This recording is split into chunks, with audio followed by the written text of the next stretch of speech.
ololaha nadaafadeed ee laga sameeyay dhammaan degmooyinka gobolka Banaadir ayaa waxa isugu soo baxay boqolaal dadweynaha oo ka kala yimid qeybaha kala duwan ee magaalada Muqdisho waxaana ololaha nadaafadeed horkacayay gudoomiyaha gobolka Banaadir ahna duqa magaalada Muqdisho mudane Taabid Cabdi Maxamed oo ay weheliyaan gudoomiye ku-xigeenada gobolka Banaadir sida gudoomiye ku-xigeenka siyaasadda iyo amniga ku-xigeenka maamulka iyo maaliyadda ku-xigeenka arrimaha bulshada ku-xigeenka howlaha guud iyo xogayaha guud ee gobolka Banaadir waaxda nadaafadda dawladda hoose xamar iyo sidoo kale shirkadda ka shaqeysa nadaafadda gobolka Banaadir ee Eco maamulka gobolka Banaadir oo ay weheliyaan shacabka ayaa waxaa ka mid ahaa goobaha ay ololaha nadaafadeed ka sameeyeen degmooyinka Xamarweyne Shangaani Cabdicasiis Boondheere Yaqshid Warta Nabadda Daynile Kaxda iyo Dharkeenle iyagoo wadooyinka ka nadiifinayay qashinka iyo wasaqda waxaan nadaafadaasi qayb weyn ka qaadanayay gaadiidka nadaafadda ka shaqeeya ee dawladda hoose iyo gaadiidka shirkadda nadaafadda Eco sidoo kale duqa magaalada Muqdisho ayaa inta uu ololaha nadaafadeed ku jiray waxa uu ganacsada ku ganacsata hareeraha wadooyinka sida shirkadaha hoteelada dukaamada kula dardaarmay in ay maalin kaste nadiifiyaan oo ay wasaqda ka ilaaliyaan wadooyinka isla markaana cidii nadaafad dari lagu arko ay dawladda la xisaabtami doonto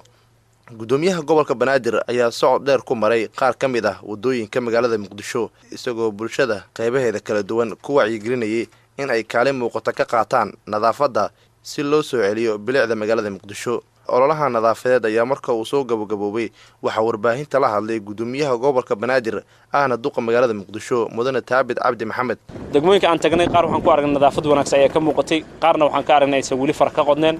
waa la hadalnay gudoomiyaashii waxaan u sheegnay in aan meelaha ay ka jirto iyo waaxyaha ay ka jirta marka ayagana waxaan rajaynaynaa in marka kale ay si fiican u hagaajin doonaan insha Allah dhawaanna waxaan rajaynaynaa in aan ka soo saarno awaamir oo dadka aan ugu heelinayno maadaama nadaafadu ay iimaanka barkiis tahay in qof walba guriga uu degan yahay meesha uu ku ganacsado meesha uu wax ka barto iyo xarun walba uu qof bini'aadan ku nool yahay in laga sameeyo nadaafad joogto ah oo maalin walba ah sida oo bil walba madaxweynaha uu ku baaqay in bishii 2 saacadood ay geliyaan muwaadiniinta ee nadaafadda ah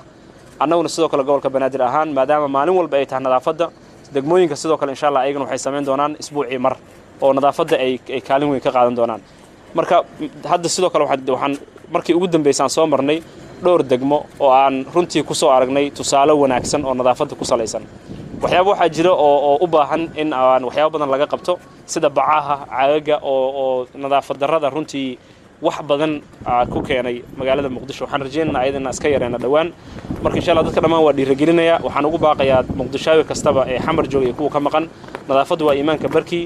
degmooyinkana waxaan leeyahay degmaan isnadiifin dalka way ka hartaa duqa magaalada Muqdisho ayaa sidoo kale tilmaamay in degmooyinka gobolka Banaadir ay ku tartami doonaan dhanka bilicda iyo amniga insha Allah hadda waxaan bilowday oo waxa socda hadda waa ololaha marka aan bilowno oo aan aragno ololaha sida ay kala yihiin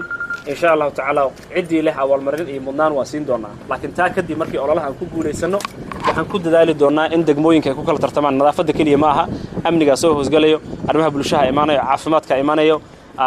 iyo waxyaabo badan oo bulshada ka dhaxeeya iman doona maamulka iman doona iyo sidoo kale hufnaanta waxaas oo dhan waa lagu tartansiin doonaa degmooyinka laakiin nadaafadu kaalin weyn bay ka leedahay Nuur Saciid Taaliil raadiyo iyo TV-ga qaranka Soomaaliyeed